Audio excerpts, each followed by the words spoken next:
Nous sommes jeudi 14 mai 2026. Auditrices, auditeurs des programmes du studio Kalangou, merci de nous recevoir chez vous pour ce nouveau rendez-vous de votre émission Le Niger sur Kalangou. À la présentation, je suis Mokhtar Hamadou et je suis en compagnie de Tanan Foudé Ahmed. Bonsoir Tanan, comment vas-tu? Bonsoir Mokhtar, je vais très bien. Apparemment tu es en forme ce soir. Ça va, Dieu merci, je suis parfaitement en bonne santé. Et nos salutations aussi à notre technicien du jour, Saini Isaka, et la chef d'édition, Adama Dawaji. Alors Tanan, dites-nous, c'est quoi le menu de ce soir? Mokhtar, nous sommes jeudi et les jeudis nous proposons de l'éducation numérique à nos auditeurs. Ensuite, place à l'écho des régions, puis nous conduit dans la capitale de l'Aïr, Agadez, pour boucler avec notre rubrique Loti. Elle s'intéresse aujourd'hui à la protection et à la sauvegarde des biens publics. Tanan, ce n'est pas tout. Dans cette émission, vous aurez de la bonne musique 100% nigérienne, sans oublier l'actualité sportive avec notre chroniqueur du jour. Et c'est parti pour 35 minutes d'information, d'animation, de sensibilisation, d'éducation et de divertissement via nos 52 radios partenaires. Auditeurs, auditrices des programmes du studio Kalangou, nous allons débuter notre émission avec la première partie de l'entretien du jour. Mais avant, nous allons planter le décor en musique et je vous propose le titre Deisiba Bora Wenya Bin Komaina Norota de la formation Kaiden Gaskia 2. Savourons ensemble.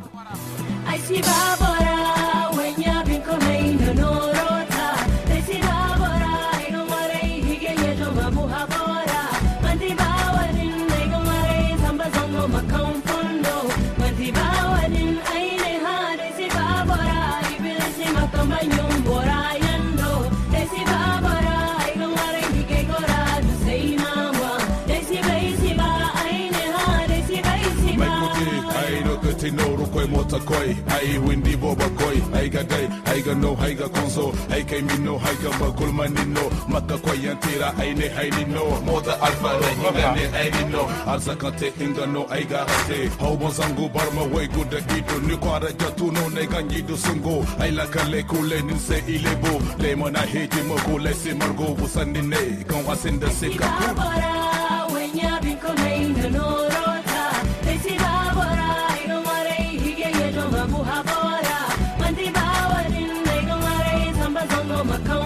Mokhtar, nous sommes en train d'écouter Kaiden Gaskia. Kaiden Gaskia 2, il faut préciser. Deisiba Bora. Quand je ne t'aime pas. Qu'est-ce que ça raconte? Cette belle mélodie de la formation Kaiden Gaskia 2, Safiat, Feno, Castro, voilà, et autres. Ils sont en train de sensibiliser notre communauté sur les méfaits du mariage forcé. Vous savez, dans nos communautés, voilà, dans nos villages, jusqu'à présent, le phénomène existe. Le mariage des enfants, le mariage forcé. Et voilà, c'est ça, c'est que cette chanson est en train de véhiculer, en train d'exprimer. Mais Mokhtar, l'un des chanteurs fait apparemment des promesses à travers les flots. Non, c'est Castro qui apparaît comme le nouveau gendre, un riche man, riche et populaire qui a de l'argent, qui vient demander la main à une petite fille qui a déjà son amour qui est là. Et donc, Safia a chanté Deisiba Bora. Donc, si je ne t'aime pas, éloigne-toi de ma vie. C'est ça que la chanson est en train de véhiculer. Voilà, merci beaucoup pour cette chanson de Kaiden Gaskia, spéciale dédicace à tous ceux qui se battent contre les mariages des enfants, contre les mariages précoces.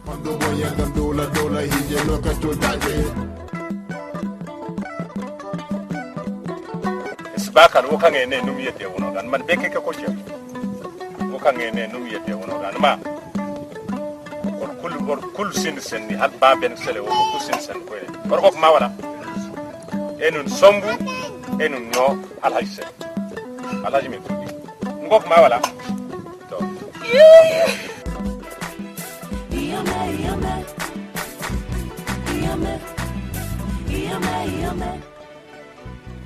Et maintenant, revenons au studio pour écouter notre entretien qui porte sur les activités marquant le centenaire de la ville de Niamey. N'est-ce pas, Tarnan Foudé Ahmed? En effet, Mokhtar, la ville de Niamey, la capitale du Niger, a célébré en janvier passé l'anniversaire de ses 100 ans d'existence. Pour immortaliser ce centenaire, les autorités ont mis en place un comité composé de 11 sous-commissions. Professeur Bouraima Alpha Agado, historien, ancien chercheur, président de la sous-commission numéro 3 est dans votre micro. C'est lui le premier commandant du cercle et c'est lui qui a pris des dispositions pratiques pour que Niamey soit une agglomération pour devenir une ville plus importante que les autres localités que Niamey a déjà trouvées. Goudel, Saga, Boubon, Gamkele existaient déjà avant que les villages là dont je t'ai parlé, les quartiers s'installent. Et c'est parce que le capitaine Salama a décidé que il est le premier commandant de SEC, il a pris des mesures administratives. Tout celui qui vient s'installer à Niamey, il va lui donner un endroit où il ne va pas payer l'impôt. Puis il a créé un marché. Tout ça là, c'est des facilités. C'est des facilités, voilà. Il a fermé les autres marchés, le marché de Niamey, etc. Et Niamey est devenu donc une localité importante jusqu'aux années 1911 où lorsqu'il fallait créer ce qu'on appelle le premier territoire militaire du Niger, c'était au moment de la conquête. Le premier territoire du militaire englobant des localités comme Fadangourma, Gao, tout ça là. Et on a choisi Niamey comme la capitale du premier territoire militaire. Mais comme la conquête n'était pas terminée, puisqu'il fallait pacifier dans l'imaginaire du colonisateur, puisqu'il faut aller jusqu'au lac Tchad, pacifier les populations, Niamey n'est pas un endroit stratégique pour contrôler tout le Niger. Vous voyez, les frontières ont été faites, il faut un endroit, une ville au centre. C'est ainsi que Zender étant une ville historique, capitale d'un ancien royaume, très connue, et c'est à partir de 1911 que la capitale du territoire militaire a quitté Niamey pour aller à Zender. Et Zender, lorsqu'en 1922, la métropole, c'est-à-dire la France, a créé les noms des territoires à changer pour devenir des colonies. Donc en 1922, Zender était la première capitale de la colonie du Niger. Donc c'était Zender jusqu'en 1926. Là, le blanc va encore, le français, ils sont indécis.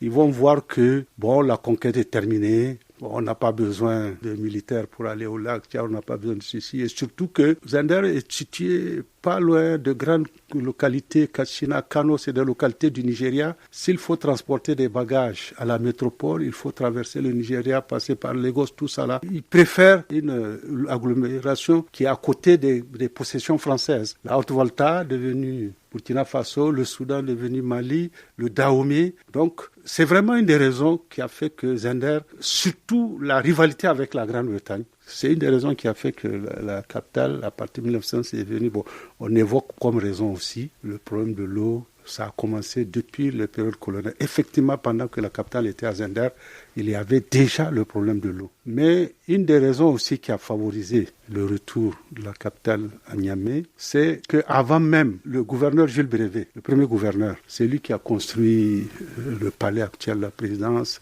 les premiers dispensaires, l'hôpital actuel, qu'on appelait dispensaire Jules Brevet, la maternité, etc. Donc, dans les années 11-12, avant que la capitale soit transférée à Zender, il y avait les infrastructures, l'administration. Et beaucoup d'administrations n'ont pas été reconstruites à Zender. Et ils ont donné ça comme argument encore pour que ça revienne. Voilà un peu, en 1926, comment la capitale, qui était vraiment au centre du Niger, la France, moi je pense la cause géopolitique, stratégique, éviter que la capitale soit à côté du Nigeria, parce qu'il y avait une rivalité franco-britannique.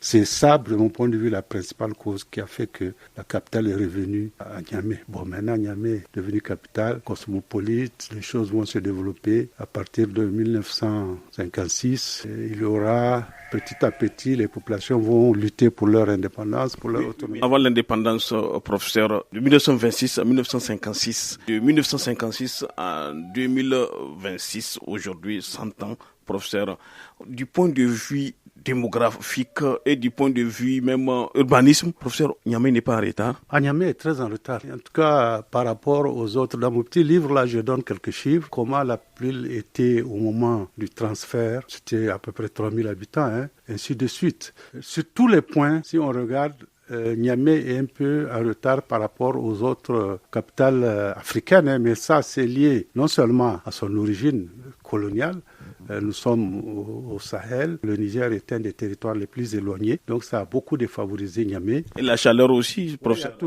Puisque ce sont les Européens qui sont les premiers commis. C'est ça. Donc effectivement, Niamey est vraiment en retard par rapport à beaucoup de capitales. Mais le fait que ça soit une capitale coloniale, une ville coloniale, ça a favorisé par rapport aux autres villes du Niger. Mokhtar, avant de poursuivre cet entretien dans la seconde partie ou dans une seconde partie, marquons encore une fois de plus une pause musicale avec ce titre Maïga de Touré de Mamar Kassé.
À présent, poursuivons notre entretien avec professeur Bourema Alpha Gado sur l'historique de la ville de Niamey. Il évoque ici son origine, les premiers habitants, les premiers quartiers et les premières autorités administratives. On l'écoute. Les mutations les plus importantes, les mutations socio-économiques donc, sont perceptibles à travers le commerce, notamment l'installation des premières maisons commerciales comme CFAO, comme CNF, comme Personas Garden, et puis la création à l'époque coloniale des premières usines liées à l'arachide. Mais là, c'est surtout à l'est du pays, à Maradi, à Matamé, il y aura les premières usines de décortiquage et les premières huileries. Mais à Niamey, c'est surtout les maisons de commerce qui vont s'installer. Avant même l'indépendance. Avant même l'indépendance. Et nous aurons des mutations aussi au plan politique. C'est parce qu'après l'indépendance que la France va autoriser. Le général de Gaulle va prendre la parole en 1944, après la guerre, comme les Africains ont participé à la guerre, pour dire que désormais il va laisser les populations africaines des anciennes colonies déterminer leur propre avenir, même s'ils ne parlent pas d'indépendance. C'est ainsi qu'en 1946, il y aura la création des premiers partis politiques. Le RDA qui a été créé à Niamey, et puis en 1956, il y aura les premières élections pour désigner les premiers maires et les premiers gouvernements. C'est dans ce contexte que le parti Sohaba, Djibo-Bakary, va gagner les élections. Djibo-Bakary sera le premier maire élu de la ville de Niamey. Il sera également le premier chef de gouvernement du Niger. Bon, après 1956, Niamey va connaître un développement extraordinaire, mais avec tout ce qu'on sait comme problème urbain. De façon succincte, professeur, quels sont les problèmes urbains dont vous évoquez? Les problèmes les plus cruciaux, c'est le problème du logement et le problème de la gestion de la périphérie. C'est-à-dire, les villes africaines en général, les villes nigériennes en particulier, surtout Niamey, ressemblent à ce qu'on appelle le périurbain. C'est-à-dire, vous avez pratiquement des campagnes qui viennent s'installer en pleine ville. C'est-à-dire des gens qui n'ont pas de logement, qui n'ont pas le moyen de chasser des parcelles de construire, qui viennent faire ce qu'on appelle les charakazama. Et ça, la gestion est très difficile. C'est-à-dire, les services municipaux n'arrivent pas à prendre en compte la préoccupation de ce qu'on appelle les populations flottantes. Et ces populations flottantes-là sont liées à l'explosion démographique. Vous savez que le Niger est un pays qui a un des plus taux d'évolution démographique. C'est lié aussi aux problèmes catastrophes naturelles, liés au climat, au changement climatique, qui fait que nous avons des sécheresses, nous avons des crises alimentaires qui font que les gens qui ont faim, qui n'arrivent pas à manger, n'arrivent pas à avoir à manger dans leur ville, viennent tous s'amasser au port de Niamey. Par le passé, dans les années 60, on a créé des bidonvilles, des quartiers uniquement pour loger ces gens. C'est les quartiers Flankwara, c'est les quartiers Kwartali, pour faire l'éducation gratuite. Je crois que le premier problème d'une ville comme Niamey, c'est la gestion de toute cette population flottante. Professeur, est-ce qu'on peut réaménager tous ces quartiers-là auxquels vous faites allusion? Je suis historien de formation et dans ma commission, en ce qui concerne le colloque, nous allons recevoir des communications de spécialistes, d'architectes, d'urbanistes, des problèmes, des gens qui ont fait leur thèse. Je me rappelle maintenant, la plupart des gens de l'IRCH sont dans notre commission, ont fait leur thèse sur la ville de Niamey. C'est des géographes.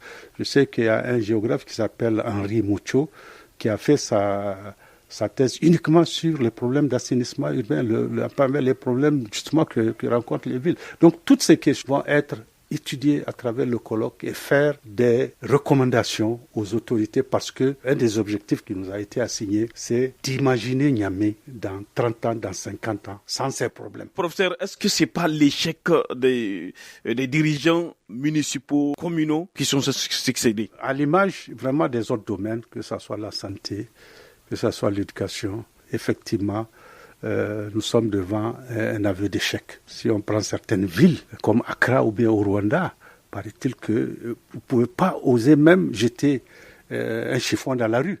Professeur, peut-être une dernière question. Quel avenir pour la ville de Niamey? Vous avez évoqué Niamey d'ici 30 ans, d'ici 50 ans. Bon, ça c'est ma réflexion personnelle. Moi, je pense que Niamey ne doit pas continuer à évoluer comme ça, c'est-à-dire une ville incontrôlée, c'est-à-dire on donne des parcelles, on crée des cités. Sans être viabilisé. On n'a pas les moyens de contrôler ça. Moi, je pense que les autorités doivent penser à ce qu'on appelle dans certains pays des villes satellites autour de Niamey. C'est-à-dire on va à 50 km de Niamey, à 30 km de Niamey, à 40 km de Niamey. On crée une ville avec tous les moyens, en prévoyant tout, les voiries, tout. Et on essaie de suivre le développement. Et entre-temps, Niamey aura l'occasion, en tout cas le temps, de contrôler, de ne plus s'occuper des questions de lotissement.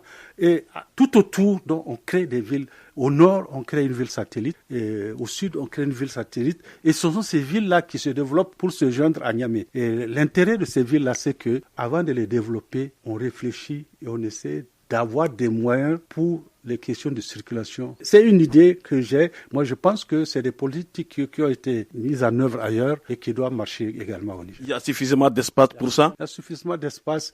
On crée une ville satellite, par exemple à 50 km, vers Filengue, vers Saï, et ainsi de suite. C'est les responsables qui ont été choisis en raison de leurs compétences et qui ont les moyens. Ils créent vraiment des villes où il fait bon vivre. Professeur, il y a le volet transport qui fait défaut. Ouais. Donc, tout ceci, dans la proposition que j'ai faite, ces villes-là vont démarrer avec des bus urbains, avec tous les moyens. Parce qu'il y a des hommes d'affaires qui ont les moyens, qui peuvent faire ces moyens-là au service vraiment d'une nouvelle ville. C'était là professeur Bourema Alfagado, historien, enseignant-chercheur à l'université Abdou Moumouni de Niamey, au sujet de l'historique de la ville de Niamey et ses premières origines, les premiers habitants et les premiers quartiers et les premières autorités administratives. Studio Kalangu est un média de la Fondation Hirondelle financé par la coopération suisse, la Norvège et l'Union européenne. Place à présent à la rubrique éducation numérique. Aujourd'hui, nous allons parler du village intelligent. Oui, Mokhtar, il faut noter que l'État du Niger a initié le projet village intelligent pour soutenir les efforts de croissance dans les secteurs clés tels que l'agriculture, la santé et l'accès aux services finances pour le bien-être des populations. Madame Souley Hawa de l'Agence nationale pour la société de l'information ainsi nous édifie sur le projet. Elle est interrogée par Aline Yeldi Abdelmoumouni. Qu'est-ce que c'est qu'un village intelligent ou un centre numérique? Ce sont des écosystèmes, des aménagements où les personnes au niveau des localités peuvent bénéficier des services financiers. C'est des formations en informatique, alphabétisation numérique, éducation financière, de façon à renforcer leurs capacités pour qu'ils comprennent les enjeux du numérique et aussi qu'ils maîtrisent la finance numérique. Parce qu'aujourd'hui, on veut atteindre un niveau d'inclusion financière élevé. Qu'est-ce qu'il faut pour atteindre ce niveau d'inclusion financière? Il faut créer un écosystème au niveau local, à travers ces localités-là, où on facilite l'accès à ces personnes-là. Parce que pendant tout ce temps, elles ont été exclues des systèmes financiers à cause du fait que les banques ne peuvent pas s'ériger partout. Aujourd'hui, on a une opportunité, c'est le mobile money. Donc, on crée un écosystème local où les personnes peuvent aller bénéficier des services de mobile money qui ont des fonctionnalités de base d'un compte bancaire. Donc, chacun aujourd'hui au Niger, s'il a accès aux services de mobile money, peut créer son compte, gérer son argent avec toutes les commodités que ça donne d'avoir un compte bancaire parce que ce sont des fonctionnalités similaires au compte bancaire. Quel est le niveau d'exécution du projet Village Intelligent et les résultats obtenus? Aujourd'hui, au niveau des projets Village Intelligent, nous avons mis en place 113 centres numériques. C'est un effectif de 150 qui est prévu. Le projet a lancé une vaste campagne d'alphabétisation numérique et éducation financière. Actuellement, il y a 38 000 bénéficiaires qui ont reçu cette formation. Et dans le cadre de cette formation, comme j'ai expliqué tout à l'heure, c'est le renforcement de capacités, connaître le mobile money, connaître l'utilisation du téléphone et quels sont les risques qui sont adossés à cette utilisation. Parce que comme vous le savez, il y a beaucoup de risques. Mais plus on sensibilise, plus les populations prennent conscience et puis vont faire une utilisation responsable de ces outils-là et mieux gérer au quotidien leur activité. Aussi, il y a, dans le cadre de la connectivité, le projet prévoit de connecter 2175 villages à l'Internet, au réseau de téléphonie mobile. Et actuellement, il y a déjà plus de 300 villages qui ont été connectés dans le cadre de ce projet. Est-ce qu'une adhésion des populations nigériennes à ce projet est visible aujourd'hui? Effectivement, il y a plusieurs missions qui ont été conduites sur le terrain, notamment une mission parlementaire avec les autres organes des départements de l'État ont été sur le terrain pour constater des visu. Et effectivement, on peut voir le changement qui a été apporté grâce aux initiatives du projet PVI. Ce sont des populations qu'on a rencontrées qui, avant, n'avaient pas de connexion au réseau. Certains nous expliquaient qu'ils parcouraient peut-être 3 km, 6 km pour avoir les réseaux, pouvoir appeler leurs proches. Aujourd'hui, ils sont chez eux, ils arrivent à communiquer avec leurs proches, ils arrivent à faire du mobile money, à transférer de l'argent. Nous avons rencontré des femmes qui comprennent mieux aujourd'hui comment elles peuvent utiliser le mobile money pour gérer leur activité, qui comprennent comment ils peuvent améliorer déjà leur gestion quotidienne parce qu'on leur apprend des notions de base de la finance, de la gestion de leur activité, c'est quoi les crédits, c'est quoi les dépôts, les budgets, autres. Donc vraiment, ce sont des personnes qui ont reçu de la connaissance et qui la mettent en pratique dans leur activité quotidienne. Et c'est ça en fait l'objet, comme vous avez vu, le projet Village Intelligent pour la croissance rurale. Donc on cherche à créer un certain développement économique. Et ça passe par la connaissance, par le renforcement des capacités. C'était la rubrique hebdomadaire numérique. Chers auditeurs, place à présent à l'écho des régions qui nous amène cette semaine à Agadez. Et oui, Tanan Foudé Ahmed, à Agadez, la capitale de l'Aïr, l'eau devient de plus en plus rare et surtout en cette période de forte chaleur. L'approvisionnement est interrompu pendant plusieurs heures dans certains quartiers. Un constat à suivre dans ce reportage avec des propos recueillis par Adama Dawaki et Alamine Ouachar rendus par Rahilatou Soumana. Plusieurs quartiers de la ville font face à des difficultés d'approvisionnement en eau. À cette borne fontaine, le seau ou le bidon de 25 litres se vend entre 25 et 50 francs CFA.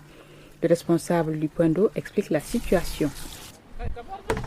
Lorsqu'il n'y avait pas de problème d'eau, nous pouvions gagner 7 000 francs par jour. Mais maintenant, nous n'arrivons même pas à gagner 1 500. Moi, j'ai commencé depuis hier à 1h du matin. Mais jusqu'à présent, je n'ai pas encore eu 1 000 francs. Les quartiers de Tadres et de Misrata figurent parmi les plus touchés. Les habitants témoignent. Je suis venu chercher de l'eau, mais il n'y en a pas. Tu dois faire la lessive et la cuisine et il n'y a pas d'eau. Nous pouvons marcher pendant au moins 1 heure avant d'arriver à la borne fontaine. Ensuite, il faut attendre environ 3 heures avant d'avoir l'eau. L'eau s'arrête de couler pendant la journée et revient au robinet entre 22 heures et 23 heures. Mais nous ignorons les raisons de cette situation. Les causes de ces coupures d'eau restent encore mal connues de plusieurs consommateurs. Le directeur régional de la Nigérienne des eaux apporte des précisions. D'abord, on peut regarder la période qui est une période de chaleur, aussi de forte consommation, où les besoins est un peu au-dessus de la production. Sinon, on arrive à produire à 100%. Nous sommes en train de recenser les points où on sent le manque d'eau. C'est en fonction de ça que nous pouvons faire un programme de délestage que nous allons présenter aux autorités locales pour leur appréciation. Selon ces explications, les prochaines mesures de délestage pourraient contribuer à améliorer la situation, surtout pendant cette période de forte température.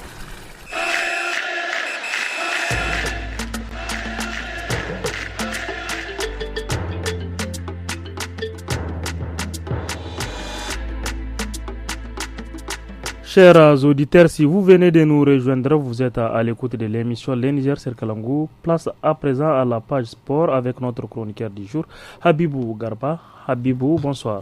Bonsoir Tarnan, bonsoir Mokhtar. Bonsoir Habibou.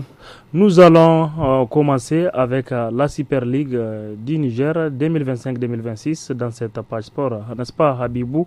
Nous sommes à la 25e journée. Quelles sont les rencontres en perspective pour les week-ends? Oui, Ternan, la compétition rentre dans une phase décisive après la 24e journée pleine de suspense. Place désormais à des affiches qui s'annoncent explosives sur les pelouses de Niamey, Dosso et Zander. La course au titre, la bataille pour les places d'honneur et la lutte acharnée pour le maintien. Chaque point compte désormais et aucune équipe n'a droit à l'erreur.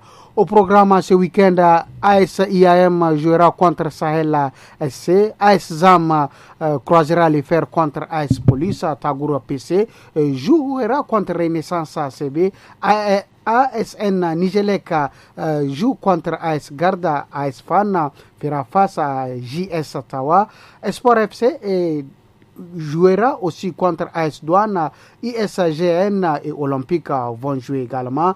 Liberté FC et fera face à Irana FC Darlit. Alors Habibou Garba, toujours en football, où en sommes-nous au sujet des préparatifs de la Coupe du Monde 2026? Mokhtar, c'est aujourd'hui le jour J pour les footballeurs de l'équipe de France. Les sélectionneurs Didier Deschamps publie la liste des joueurs sélectionnés pour la Coupe du Monde aux États-Unis, au Mexique et au Canada. Pendant ce temps, les choses se mettent en place du côté du Sénégal pour la Coupe du Monde 2026. La fédération a récemment dévoilé le programme de préparation des Lions jusqu'à l'entame de la compétition. Tout démarre avec l'officialisation de la liste pour la Coupe du Monde. Le sélectionneur Pape Thiaw sera devant la presse jeudi prochain. Il annoncera les lions retenus pour l'expédition américaine. L'équipe recevra le drapeau le 26 mai avant de s'envoler le lendemain pour les États-Unis. Une fois sur place, les Lions de la Teranga seront en regroupement. Ils disputeront des matchs amicaux avant l'ouverture de la Coupe du Monde. Le premier match sera face aux États-Unis le 31 mai, puis contre l'Arabie Saoudite les 9 juin. Les amis, c'est tout pour ce jeudi et bonne suite d'émission à vous. Merci beaucoup, Habibou, pour toutes ces informations sportives. Et maintenant, place à notre rubrique Loti, l'utilisation à bon escient des biens publics. C'est cela qu'il s'agit. Les femmes du studio Kalangu nous en disent plus. Suivez plutôt. Affairage, affairage, affairage, affairage.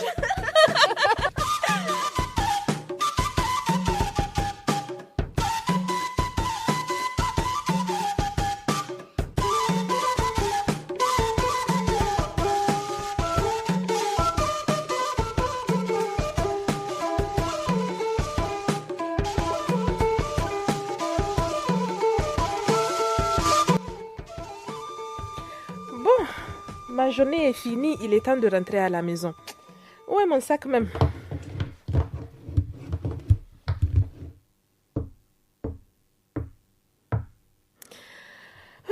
Enfin à la maison. Bonsoir grande sœur, tu es seule?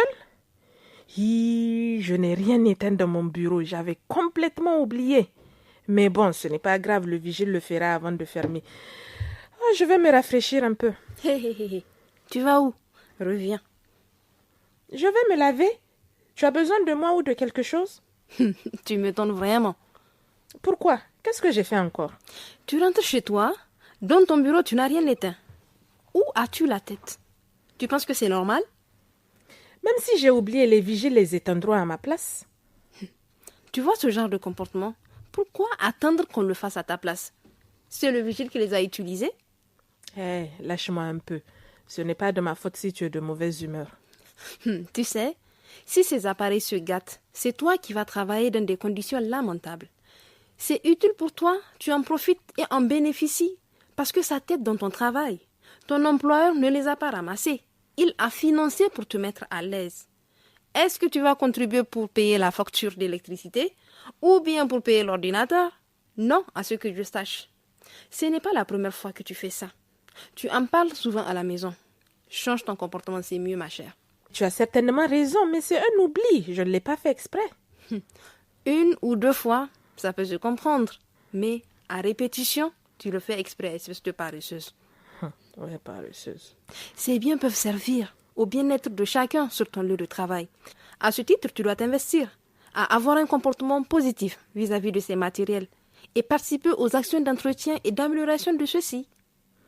Hey, je t'ai dit que c'est juste un oubli. Et pour l'entretien, les techniciens sont là pour se faire le travail, non? On te parle, tu refuses de comprendre. Arrête d'être têtu comme ça. D'accord, je t'écoute. Les biens publics font partie intégrante de notre vie au quotidien, surtout dans les bureaux, les espaces publics, une collectivité locale, un établissement public, etc. Dans ton cas, ce sont des biens privés, ils appartiennent à une société privée, donc tu dois faire encore plus attention. Tu peux avoir un avertissement pour négligence envers les équipements de ton bureau, hein? Toi, ça peut aller jusque-là. C'est exagéré quand même. Juste parce que j'ai oublié d'éteindre un ordi et puis un climatiseur, on va me sanctionner. C'est trop, wallah. Aïma, c'est trop. Continue comme ça. Tu viendras me trouver ici pour me dire que j'avais raison. Blague à part, ne recommence plus. Fais un effort pour éteindre dorénavant. D'accord, Sœurette. Je sais que c'est pour mon bien et pour la bonne marche de la société que tu me dis tout ça. Je te remercie quand même pour tes conseils.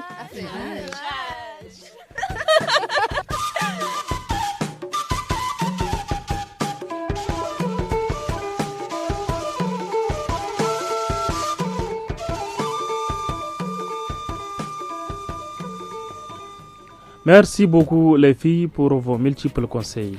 Nous sommes à la fin de votre émission Le Niger sur Kalangou. Au micro, c'était Tanan Foudé Ahmed et moi-même, Mokhtar Hamadou. La technique a été assurée par Seni Isaka. Adama Dawaki a supervisé toute l'émission en tant que chef de cette édition.